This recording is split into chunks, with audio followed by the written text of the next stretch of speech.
What's up, everybody? All right, we're going to talk about suspended chords and what makes them different than the actual chord with just that specific extension on top. So to get into it, I just had a lesson. They were asking about a suspended second. So we're doing an A suspended second. Now, for you guys that know, the second scale degree is also the ninth scale degree. All right, so that's when it starts changing over. So if I check my A major, 1, 2, 3, 4, 5, 6, 7, 8 is the octave.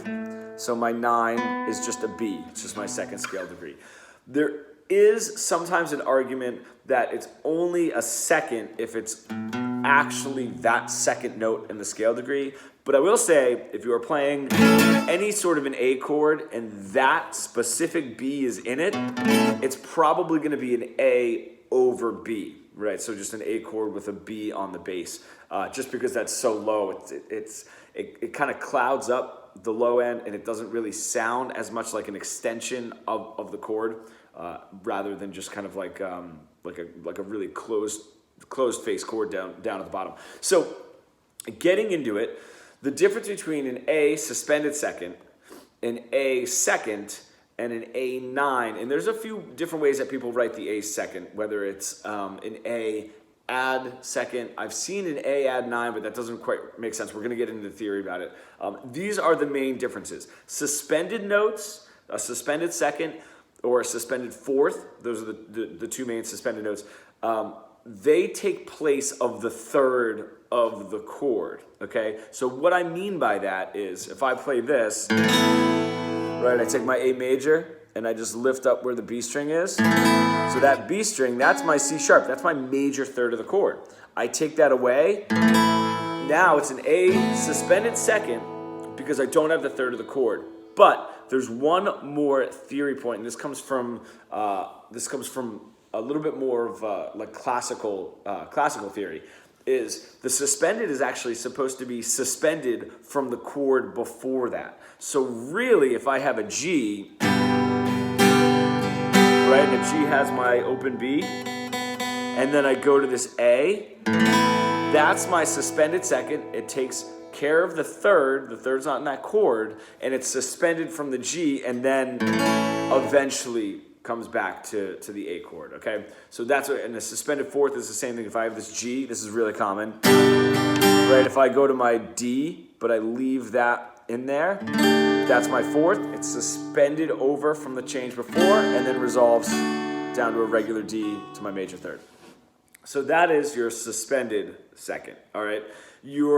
Whether it's an add 2 or there's just like an A2, there's really, and there's so many different ways to write it, and everyone has their main way, but really all that you're doing is you're just taking an A chord and just adding a 2 in there, which means it will also have the major third, or if it's an A minor, it'll be the minor chord, but it still has the third of the chord in it.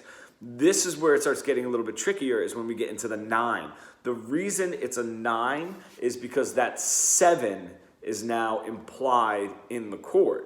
So if you have an A9, it's actually an A7 with a 9 or the second scale degree on top, okay? So my favorite way to play it is, this is how I usually do my 7s. I'll take this, instead of this full bar chord, you can always take out the 5 of the chord.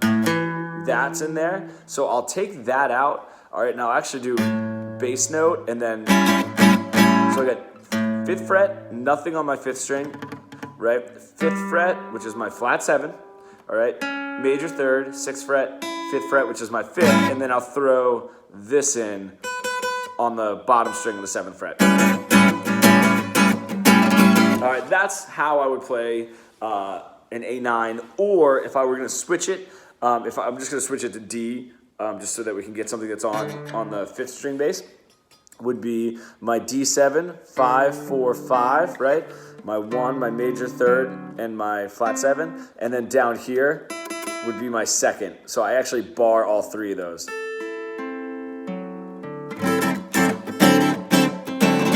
All right, so that's understanding the difference between a second and a 9.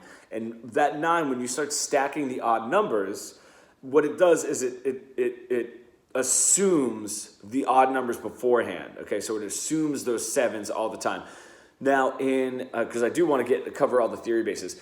In a lot of organ, I don't want to say like specifically organ theory, but I guess it kind of is, because it's more common in organ arranging, would be if you have the 11 or the 13, not only is the 7 implied, but if you have a 13, the 11 and the 9 are also implied in there. Not as strong as the 7 chord, but just kind of brings that out. So you do know. So if you have an A7 or an A9, it's an A7 with a 9 on top. If you have an A major 9, it's an A major 7 with the 9 on top. All right, so. If you have an A minor 9, it's an A minor 7 with the 9 on top. Okay, and that does go the same for the 13 or the flat 13 or the sharp 11. That's how these chords are kind of set up. And guitar tends to be a little bit different, just because with organ or piano, they can really stack the chords. I mean, they basically have 10 note options to stack up. We do not have that luxury. We have 6 at best, if we can get away with it. So that is the theory base behind why something is either a 2, a suspended 2, or a 9. I hope you guys liked it, and I will talk to you soon.